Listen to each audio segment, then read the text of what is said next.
नमस्कार मित्रांनो, मी चेतन नवीन एका ब्लॉगमध्ये तुमचं स्वागत करत आहे. रोजसारखं सकाळी लवकर उठलो आणि निघालो आपल्या कामात. थोडं पुढे गेल्यानंतर झाली होती पावसाला जोरात अशी सुरुवात. पाऊस एवढा जोरात होता की थांबायचं नावच घेत नव्हतं. मग आपणच थांबलो एका दुकानामध्ये. पाऊस जायची वाट बघितली, पाऊस काय जात नव्हता आणि पावसाने पूर्ण आपल्याला भिजवलं होतं. मग थोड्या टाईमनंतर ते पण 2 तासानंतर पाऊस गेला आणि लेट पण खूप झालं होतं. मग तिथून आपण डायरेक्ट निघालो पुढे.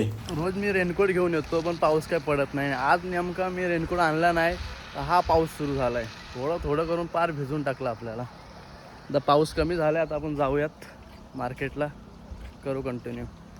पुढे गेल्यावर बाबांनी मला हात केलं होतं. मग बाबांना मी घेतलं आपल्या गाडीवर आणि त्यांना त्यांच्या गावामध्ये सोडून दिलं. मग तिथून आपण पुढे गेल्यावर आपण पोहोचलो आपल्या मार्केटला, म्हणजेच तळा गावामध्ये. तिथून गेलो, पहिलाच कॉल केला आपण अटेंड, तर पहिला आपल्याला काही चांगली ऑर्डर भेटली नाही. मग तिथून गेलो नेक्स्ट मेडिकलला. पुढे जाताना आपल्याला दिसला किल्ला. तर तळेकरांना किल्ला कोणता आहे आपल्याला कमेंटमध्ये नक्की सांगा. तिथून आपण पुढे गेलो नेक्स्ट कॉलला.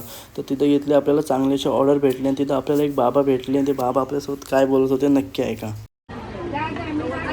पैसे आहे बाबा